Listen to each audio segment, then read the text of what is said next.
Pessoal da administração da UFMA, olá, aqui de novo professor Alexandre.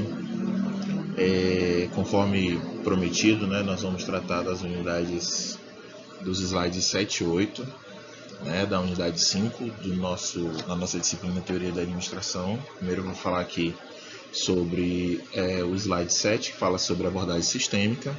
É uma forma de ajudá-los até o nosso encontro, tornar eles mais proveitosos, já que o encontro do próximo dia 21, ele é mais voltado para tirar essas questões, para que a gente possa tirar as questões, para que vocês participem melhor também, com mais atividade, e que a gente possa tirar outras dúvidas, que vocês fiquem com esse documento já guardado.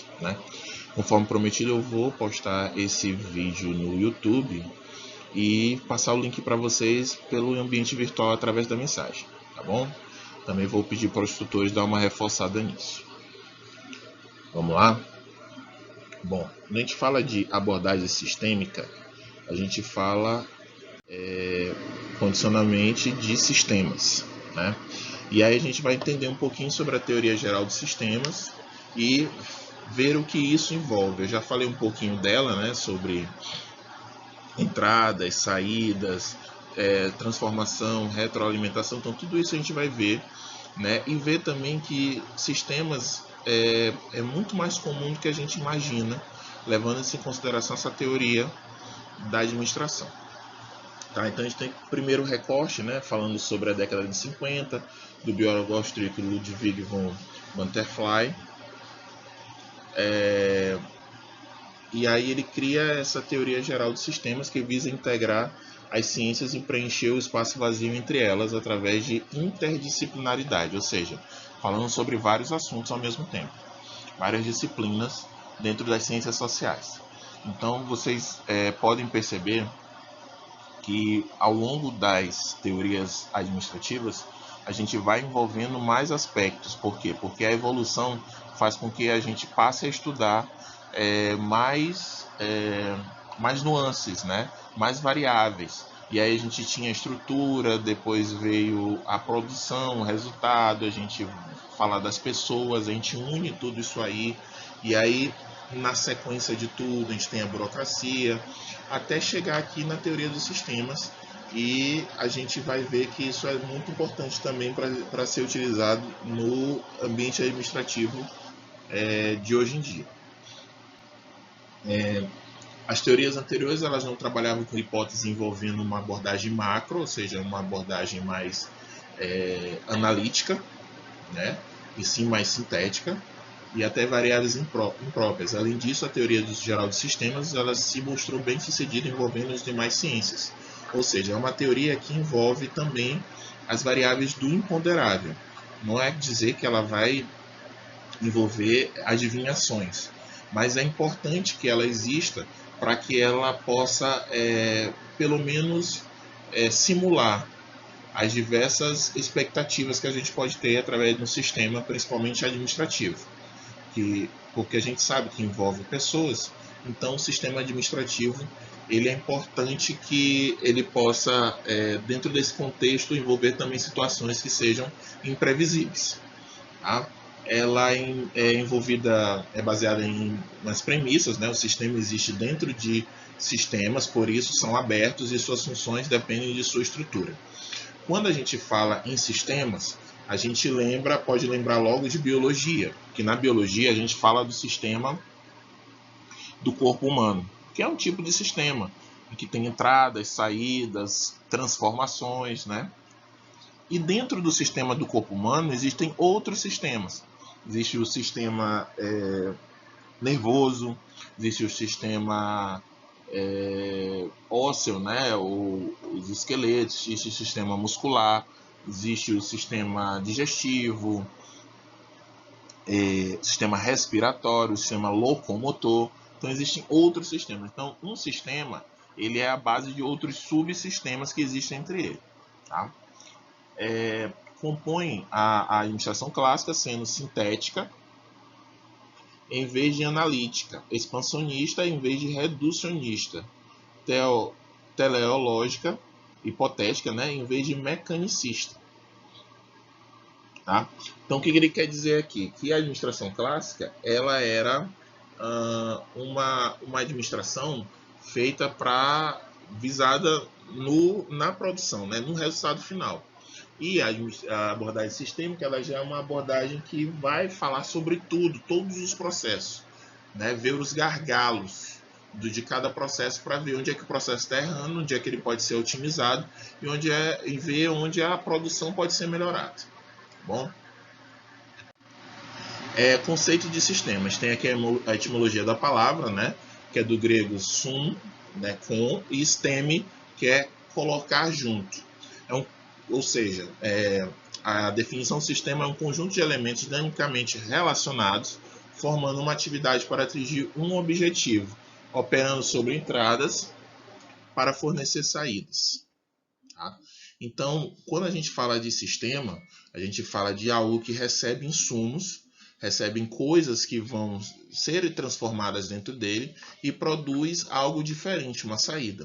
Então, a gente pode falar, por exemplo, um sistema simples, uma montagem de um carro.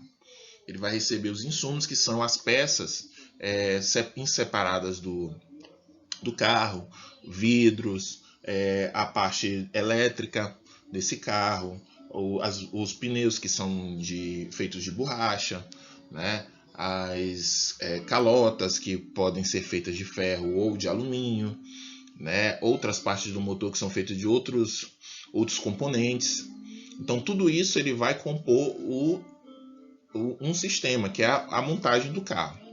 Quando esses insumos entram na fábrica, na parte de montagem do chão de fábrica, eles, através de uma lógica que eles vão seguir, eles vão fazer a montagem desse carro. E aí a gente entra na transformação desse sistema, que é a parte central, que é a parte onde esse sistema ele vai transformando o que é entrada na saída. E enfim, na saída sai o carro montado e pronto para entrega ou venda para o consumidor. Então, de forma simplista, né, mais ou menos isso que é o conceito de sistema.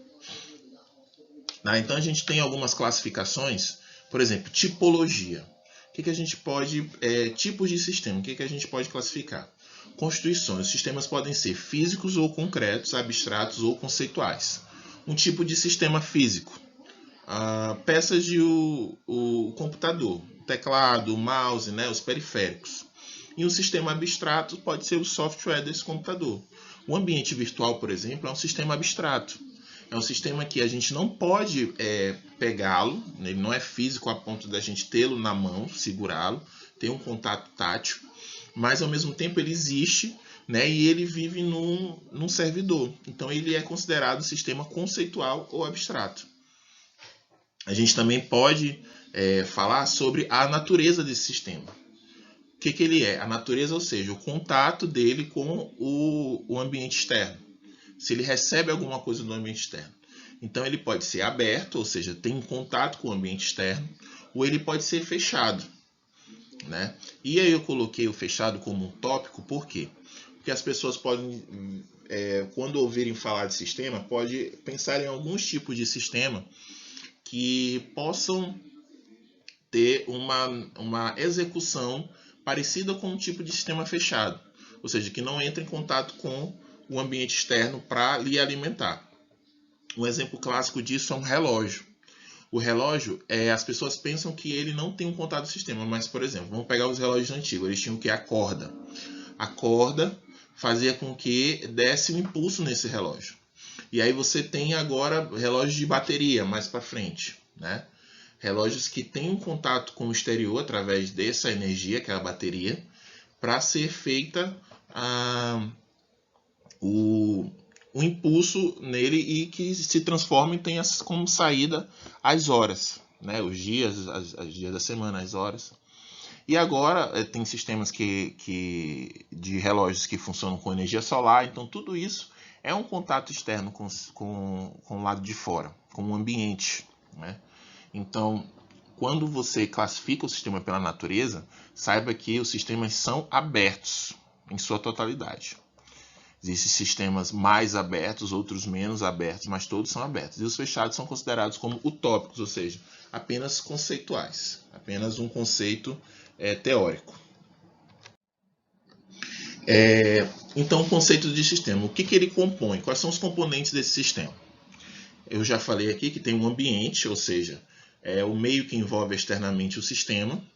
Então, o ambiente é algo que está em volta desse sistema e que influencia basicamente o sistema.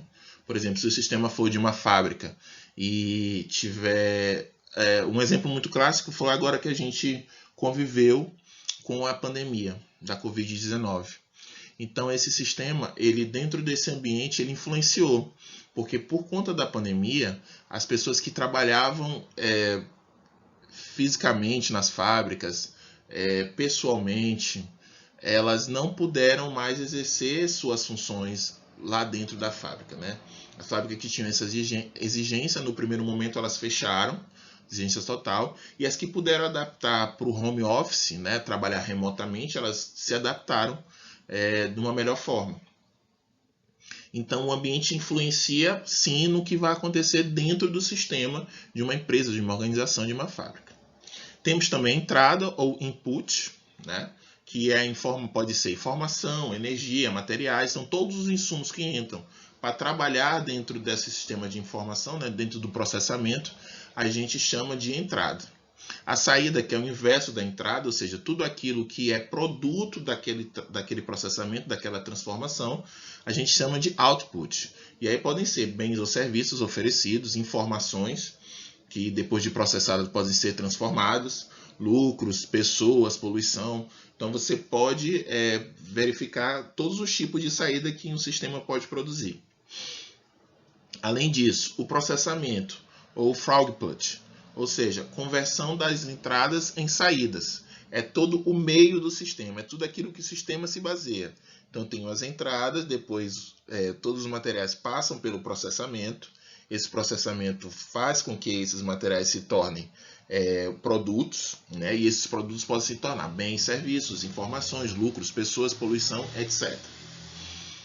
Ou tudo isso de uma vez, ou algumas dessas opções aí. Temos também a caixa negra, que é um tipo de processamento onde as manipulações elas não são vistas do lado de fora. Elas não podem ser acessadas. Então você entrega para o sistema e o sistema te entrega de volta através disso. A caixa negra ela pode ser chamada também de black box. Temos a retroação ou retroalimentação ou feedback, né? Que pode ser um feedback positivo ou um feedback negativo, que é o subsistema de comunicação de retorno. E aí o que a gente pode dizer que é linkável com esse sistema de feedback de positivo ou negativo de retorno? O pós-venda. Ou seja, toda vez que você tem uma empresa agora, principalmente as empresas digitais, elas sempre focam no pós-venda. Elas sempre focam na possibilidade de você ter aquele cliente, fazer um atendimento e saber se ele se deu bem ou não com o seu produto ou serviço recebido. Tá? Então a gente tem a retroalimentação desse jeito. Além disso, são as respostas mesmo do mercado sobre como consumir, as suas concorrências, né? Como é que o seu produto está sendo recebido, se o seu cliente ele precisa de um outro complemento do produto, um produto novo em relação ao seu produto oferecido. Um exemplo muito bom de se dar é de refrigerante. A Coca-Cola tinha a Coca-Cola, o refrigerante Cola, né, como seu principal produto. Mas não por isso ela não deixou de ser famosa, tendo outros produtos que agradassem a outros públicos, ou até os mesmos públicos, de outros sabores em se falando refrigerante, primeiramente. Depois ela investiu em outros tipos de bebida, como água mineral, água tônica, e aí ela foi variando esses produtos. Então ela tem a Coca-Cola, tem a Fanta, tem a água que é cristal, né? Tem o Sprite, tem a Quat. Então tem vários tipos e já tiveram outros tipos, né? De variações desses mesmos produtos. Né? Tem a Coca Zero, tinha a Coca Light, né? Na minha época. Tem várias, tem latinha, tem long neck não, a garrafinha, né, de 290 ml, tem a outra que a gente chama vulgarmente de piriguete, né, que é aquela latinha bem pequenininha. né? Tem a garrafa retornável, que é um pouquinho maior, tem de 1 litro, tem a descartável de 2 litros, de 3 litros, e nos Estados Unidos tem até de 5 litros. Tá? A homeostasia. O que é a homeostasia? É o equilíbrio dinâmico desse sistema, né? É obtido pelo autocontrole. É quando você consegue estabelecer que o sistema ele não precisa ser mais ajustado. Então ele entra na homeostasia. Essa homeostasia, né, que é baseada na homeostase, que é esse equilíbrio dinâmico, ele é interessante, mas ele também é muito perigoso. Ele pode fazer, por exemplo, com que a supervisão do sistema ela entre numa sensação de que está tudo ok e esse sistema ele não precisa ser mais controlado. E a gente precisa ter uma visão do sistema porque os sistemas eles mexem com insumos, né, de entrada principalmente, que são influenciados pelo ambiente externo e esse ambiente externo pode causar uma transformação no sistema. Um exemplo muito bom disso é um país que sofre com guerras, né, e que tem a população, principalmente a masculina, uma perca dessa população. Então ele vai sofrer também um déficit, né? Então vamos dizer que eram metade a população economicamente ativa era metade de homens, metade de mulheres. Se metade daqueles homens, que eram metade da população, eles se perdem na guerra ou eles vão para a guerra, fica só 25% daquela população economicamente ativa ali para trabalhar. Então há uma perca de mão de obra nesse sentido. Então é bom você ter esse controle, principalmente na homeostasia. O dado é o que? O registro a respeito de uma ocorrência. Então, dentro do sistema, assim como dentro de qualquer tipo de relatório administrativo, você tem que ter o controle sobre o dado, sobre a informação, que é o próximo item, e sobre a comunicação. Então, o dado é um registro a respeito de uma ocorrência. Aconteceu alguma coisa com a máquina, ela quebrou, por isso, por aquilo. A informação é o quê? É o conjunto de dados, o porquê que essa máquina quebrou. E a comunicação é a quem de direito interessa isso. Interessa ao supervisor, interessa ao pessoal da assistência técnica, interessa ao empregado que trabalha diretamente com a máquina para saber se ele está realmente utilizando essa máquina de uma maneira correta, ou se foi o desgaste do tempo, ou se essa máquina já tinha algum defeito. Então tudo isso tem que ser levado em consideração. Então esses são os componentes do sistema: ambiente, entrada, saída, processamento, que aí pode ser aberto ou fechado como caixa negra, né? Retroalimentação ou retroação, homeostasia, dado, informação e comunicação. Então a gente tem aí exposto de forma diagramada, né, 2 tipos de representações de sistemas. Essa do lado direito, ela é uma representação um pouco mais clássica, onde tem aqui as entradas, né, o sistema aqui no meio, né, a própria transformação.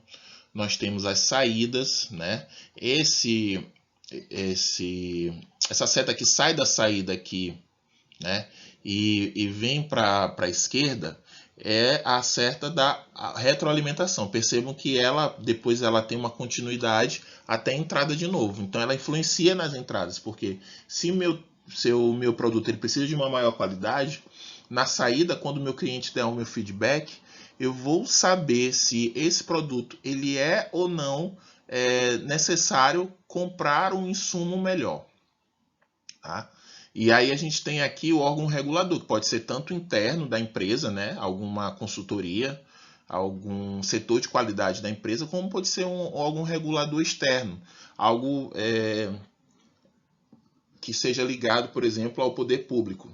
Um exemplo que a gente dá é as concessionárias de energia, de comunicação, que utilizam-se de transporte, que utilizam-se das agências nacionais. Tem a Agência Nacional das Águas, a Agência Nacional de Energia Elétrica, a Agência Nacional do Transporte e Turismo, né? Então todas elas são sistemas reguladores.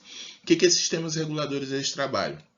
Eles trabalham exatamente em cima da legislação para definir o que é padrão ou o que é objetivo nessa empresa. Então, quando a gente fala de objetivo, a gente fala mais de um sistema de qualidade interno da empresa, que fica padronizando exatamente essa volta da resposta do produto. A gente fala, por exemplo, num setor de ouvidoria de uma empresa, é um setor de regulação, que vai dar o feedback para a empresa do que veio de fora, né? E aí vai fazer com que esse produto melhore o seu sistema. E o sistema de padrão pode ser um sistema regulador tanto interno como externo, como a gente estava falando na Guarima, Agência Nacional de algum tipo de produto ou serviço. Do lado esquerdo, a gente tem um sistema que é mais complexo, né? Que dentro desse processamento ele tem vários núcleos. E aí a gente pode falar, por exemplo, de um sistema computacional. A gente pode dizer que ele está ligado. Por exemplo, um simples notebook, um computador, um celular, que tem vários processadores. Então ele tem entradas, ou seja, uma digitação, aperto de um botão, e aí, além disso, ele tem os dados e a energia empregada. Essas entradas elas vão se transformar e produzir saídas. Tudo aquilo que você ouve através do alto-falante do seu celular, como música, ou um áudio do WhatsApp, por exemplo, né? Ou imagens e vídeos que você vê através da sua rede social preferida, isso tudo foram saídas desse sistema. Então é informação, é outro tipo de energia e outro tipo de matéria. Então isso pode ser ilustrado como, por exemplo, um sistema computacional. Tá? Lembra da tipologia lá atrás que eu falei que os sistemas eles podem ser, através da sua natureza, abertos ou fechados? Como é que a gente fala sobre o sistema aberto? O sistema aberto tem capacidade de crescimento, mudança, adaptação e até autorreprodução sob certas condições ambientais, podendo ou não competir com demais sistemas. Isso é representado nas características das organizações. Então, dentro do sistema aberto, que eu já expliquei para vocês que é o sistema que tem um contato maior com o ambiente externo, e aí pelo sistema fechado ele ser um pouco mais conceitual, a gente considera que o sistema aberto ele é o padrão. Né? Então existem vários tipos de sistema aberto, né? Mas as organizações, principalmente, elas são sistemas abertos sempre. Né? Então a gente tem aqui comportamento probabilístico e não determinístico. O que é isso? É quando você tem, dentro de uma possibilidade do sistema, algumas reações que ele pode ter. Né? Então você tem, por exemplo, quando a gente fala de produção mesmo industrial, a gente tem uma máquina que produz continuamente e nós temos ciclos de manutenção dessa máquina. Então você sabe que quando está perto do tempo de manutenção, vamos dizer que essa máquina está 3 meses de manutenção, que é o recomendado para ela. Quando eu tenho, então, um ciclo de 3 meses, quando eu estou com 2 meses e 20 dias, eu sei que tem uma possibilidade maior dessa máquina apresentar defeito. Se eu não cumpro com esse prazo, por exemplo, de manutenção dessa máquina, eu tenho a possibilidade de que depois que eu passe desse prazo de 3 meses, ela apresente um defeito também. Então eu tenho essas probabilidades. E se isso atrapalhar a minha produção, eu tenho então um comportamento probabilístico. Aí, eu não determino que essa máquina vá quebrar, mas eu tenho uma possibilidade de que ela vá quebrar. Então a importância de ter um planejamento correto para que faça essa manutenção da máquina. Um exemplo muito grande é para quem tem carro e precisa fazer revisões. As revisões a gente vê às vezes, e aí às vezes também acontece, de uma forma até onerosa, né, como custo, né? Mas as revisões, elas, quando são feitas de boa fé e são determinadas de uma forma correta, elas são investimento, né, para que seu bem material, que é o carro, ele não deprecie, ou seja, ele não perca valor de uma forma mais rápida. Então é importante você fazer a revisão no tempo correto, de 5 em 5 mil quilômetros para alguns carros, de 10 em 10 mil quilômetros para outros carros, e também mantenha outros procedimentos como a direção defensiva, os pneus bem calibrados, etc, etc. Tá? Outra coisa, parte de uma sociedade e constituída de partes interdependentes. O que são partes interdependentes, né, quando a gente fala isso? São partes que dependem entre si para que funcione esse sistema. Então, por exemplo, aqui, quando eu tenho o sistema digestivo, eu tenho a boca, eu tenho os dentes que mastigam, né, esse alimento, eu tenho a língua do paladar, eu tenho o esôfago, a garganta, o estômago, até chegar na parte do intestino, né? Então o intestino ele é uma parte importante, mas ele depende de tudo o que passa, por exemplo, pelo estômago. Porque lá começa a se fazer a separação do que é comida, do que vai ser nutriente para o corpo e do que vai ser virar bolo fecal. Então são partes interdependentes. Quando você pega um voo com escala, né? E essa escala vai acontecer e você vai ter que trocar de avião. Para essa viagem, esses aviões são partes interdependentes. Porque aquele segundo avião que você vai pegar do ponto B para o ponto C, ele depende da chegada de você do ponto A para o ponto B. Tá? Se você não chegar até lá e pegar esse avião, você não vai conseguir completar sua viagem da maneira que você planejou. Então são partes interdependentes. Como eu já falei para vocês, a homeostase, né? Que é a unidirecionalidade e o processo e progresso em relação ao fim. Tá? Ou seja, como eu falei para vocês, é o sistema de equilíbrio. Quanto eu não preciso mais aumentar ou diminuir minhas entradas, aumentar ou diminuir minhas saídas, que o sistema ele funciona perfeitamente, né, sem essa inserção correta. E aí a gente pode falar que um sistema que tem equilíbrio, como eu dei o exemplo no começo, é o relógio. Tá? Outra característica dessas organizações são fronteiras ou limites. Definir o que faz parte do sistema, como eu falei para vocês, todo o sistema está envolvido num processo de ambiente externo e o sistema em si, né? Então tudo aquilo que está para dentro do sistema ele define e faz parte do sistema, tudo aquilo que está para fora do sistema ele faz parte indiretamente desse sistema, então ele faz parte do ambiente externo. Tá? Outra característica é a morfogênese, que é comparar resultados desejados com obtidos através de resultados desejados com obtidos a fim de uma melhora, que é aquilo que eu representei para vocês diagramalmente, né, no slide anterior, que é a questão de alcançar o objetivo ou de obter um padrão. A morfogênese é isso, né? Obter um padrão dentro disso, né? Obter uma qualidade dentro daquilo ali que eu quero buscar. Então isso é a morfogênese. E a resiliência, que nada mais é do que tem a ver com a homeostase, né? Mas a resiliência é a calma e a tranquilidade para resolver os problemas através das mudanças do ambiente externo. Ok? Então essas são as características, né, das organizações como um sistema aberto, né? O comportamento probabilístico, as partes de uma sociedade ou partes interdependentes, a homeostase, as fronteiras ou limites que eu tenho que definir, a morfogênese, né, e a resiliência.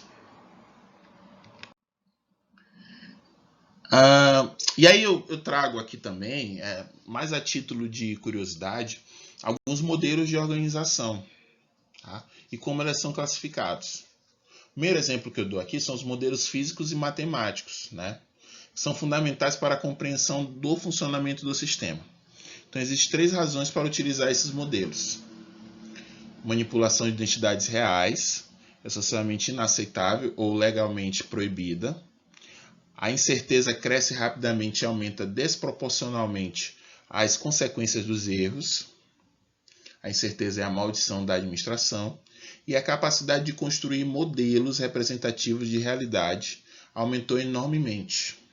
Tá? O que eu quero falar isso? São sistemas que podem ser baseados em sistemas reais, tá?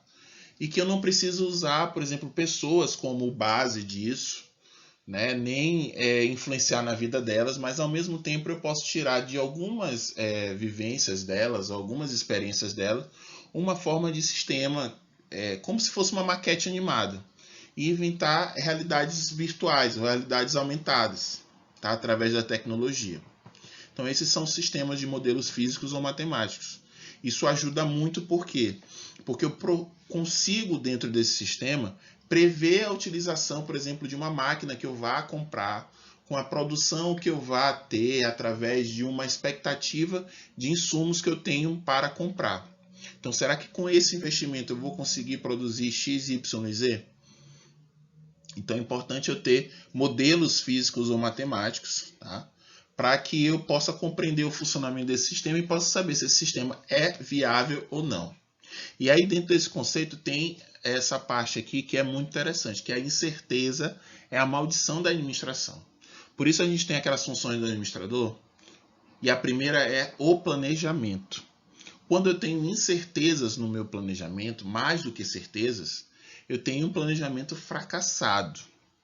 Então eu tenho que ter o planejamento para saber que onde eu posso mexer, como eu posso lidar, por exemplo, com os imprevistos, mas saber que dentro desse planejamento eu possa ter imprevistos também. Ok? O Edgar Schein, né, ele também falou um pouquinho sobre esses modelos de organização, e ele cita que a organização é um sistema aberto, em constante interação com o meio, eu já falei isso para vocês, recebendo matéria-prima, pessoas, energias e informações e transformando-as ou convertendo-as em produtos e serviços que são exportados para o meio ambiente. A essa altura aqui, você que já chegou nesse vídeo aqui, já com 31 minutos, você já sabe que isso é um conceito de sistema, principalmente o sistema aberto, que é algo real, concreto. A organização é um sistema com objetivos ou funções múltiplas, que envolvem interações múltiplas com o meio ambiente. Essa interatividade com o meio ambiente que faz o sistema ser aberto. A organização é um conjunto de subsistemas e interação de dinâmicas uns com os outros. Lembra da departamentalização, quando a gente falou lá atrás? Pois é. Departamentalização são o quê? São subsistemas que existem na administração. Esses subsistemas fazem com que o sistema maior organizacional ele seja bem sucedido ou não. Então deve-se analisar o comportamento dos subsistemas em vez de focalizar os comportamentos individuais. Tá? Então, dentro da abordagem analítica da organização, eu tenho vantagens. Tá? Mas quando eu também consigo fazer uma abordagem sintética sem ser muito superficial, ou seja, escolhendo subsistemas para analisar, eu consigo também apontar erros e acertos, tá, dessa organização. Os subsistemas são mutuamente dependentes e as mudanças ocorridas em um deles afetam o comportamento de outros. Né? Lembram, por exemplo, que eu falei sobre o sistema digestivo? E eu falei das partes do sistema digestivo. Uma delas que eu falei é a garganta. Quando a sua garganta está inflamada, você não fica com dificuldade de engolir? Pois é, isso afeta os outros sistemas. Por quê? Porque primeiro que tem uma inflamação no seu corpo. Então, seu corpo ele reage de forma que a imunidade ela passa a ter um papel importante no fato de defender você de uma ameaça externa, que é essa inflamação. Depois é que você começa a se alimentar de forma mais dificultosa. Né? Além de ter aquele mal-estar, daquela dor no corpo, às vezes febre e tal, fastio, você não consegue comer e engolir com a mesma facilidade como você poderia fazer isso de uma forma normal. E aí o que acontece? O defeito dentro desse subsistema ou dentro desse componente do sistema vai afetar os outros componentes do sistema, o sistema do corpo humano em si, o sistema digestivo e outros tipos de sistemas que fazem relação com a garganta e com o sistema digestivo. Tá? Então é mais ou menos um conceito para vocês perceberem aí. A organização existe em um ambiente dinâmico que compreende outros sistemas. O funcionamento da organização não pode ser compreendido sem considerar as demandas impostas pelo meio ambiente. Já falei isso para vocês, que o meio ambiente, que é o ambiente externo, ele influencia bastante na compreensão do funcionamento organizacional. Porque é ele que vai influenciar tanto nas entradas, nos insumos financeiros. Se o país está, por exemplo, passando por uma recessão, eu vou ter menos lucro, eu vou gastar mais em compras de materiais, porque os preços vão subir, né? Se os consumidores eles não se agradam mais do meu produto, chegou um concorrente novo que oferece uma qualidade maior, um preço menor, isso vai afetar na venda dos meus produtos, e aí isso afeta todo o sistema, porque sem venda, sem lucro, sem poder de compra novo, isso pode ser a longo ou médio prazo que pode afetar a minha empresa, tá?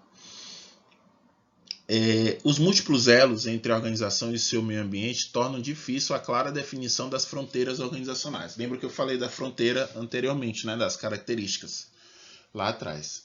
Então, o que eu posso definir como o que é sistema e o que não é sistema, sendo que o meio ambiente ele influencia diretamente na minha organização? Então, dentro de algumas teorias, eu tenho teorias que definem o ambiente como um ambiente que trabalha diretamente com o meu sistema organizacional e o ambiente que trabalha indiretamente com o meu sistema organizacional. Ou seja, que não tem essa fronteira organizacional. Não tem nada o que não influencie ou que não possa influenciar a minha organização. Isso aí vai depender, por exemplo, do produto central da minha organização, o fim para que ela é criada. Tem organizações que mexem com todo tipo de pessoa, interessam a todo tipo de meio ambiente, né? Caso, por exemplo, do jornalismo. Tem organizações que são mais fechadas, que interessam a pessoas específicas. Tá?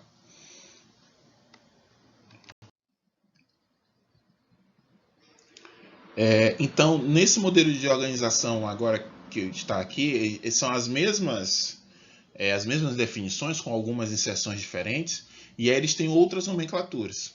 Por exemplo, então o CATS e o CAN, né, eles têm a organização como sistema aberto, eles têm definições de importação, que seriam as entradas, a transformação, que seria o processamento, a exportação, que seriam as saídas, e eles falam que os sistemas são ciclos de eventos que se repetem, né?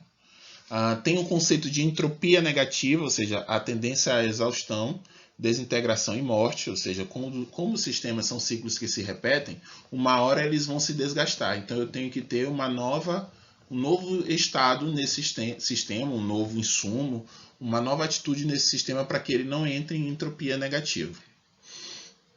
Informação como insumo, retroação negativa e processos de codificação, para proteger essa informação. Estado firme, homeostase dinâmica, né? A diferenciação, ou seja, funções especializadas, fazem muita diferença no meu sistema. Eco e finalidade, existe mais de um caminho para o objetivo, né? Não existe só um caminho para esse sistema funcionar. Limites ou fronteiras. Eu trago esses modelos aqui, principalmente baseado nos estudos de Chiavenato, porque é bom vocês terem um conceito teórico e também depois que tiverem oportunidade de ler, quando vocês estiverem, por exemplo, de férias agora, para ter um embasamento maior. E saberem que essa teoria dos sistemas foi citada por vários teóricos que tiveram a mesma visão, mas às vezes ele tem nomenclaturas diferentes sobre o mesmo estudo, né? E tem sites diferentes também, tá? Então isso é importante. Organizações como sistemas sociais, por exemplo, não tem limitação de amplitude, ou seja, fala com sociedade, então pode aumentar mais e mais. Necessita de entradas de manutenção e de produção. Tem sua natureza planejada. Apresenta maior variabilidade. As funções, as normas e os valores são principais componentes. Constitui um sistema formalizado de funções. O conceito de inclusão parcial das pessoas.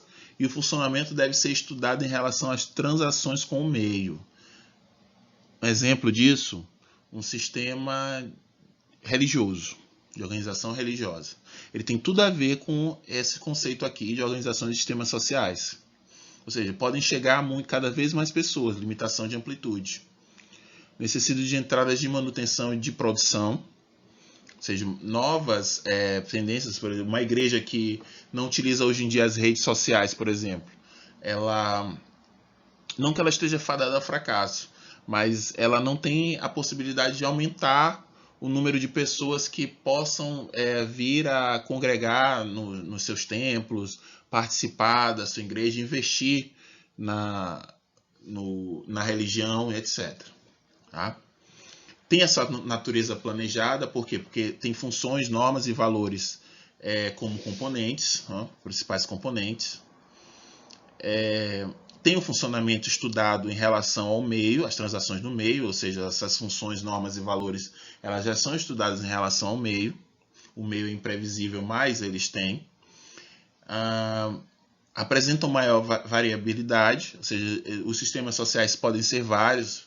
Como eu falei da religião, eu posso ter vários tipos de igreja, vários tipos de religiões, vários tipos de cultos. Tá? E o conceito de inclusão parcial das pessoas. O que é isso? Eu tenho a possibilidade de te incluir dentro do meu ciclo, mas essa inclusão ela depende de que você se organize através das funções e as normas da minha instituição ou organização. Certo? Mesma coisa vale, por exemplo, para instituições militares, dentro desse contexto também. Escolares. Tá? Cada um dentro do seu conceito.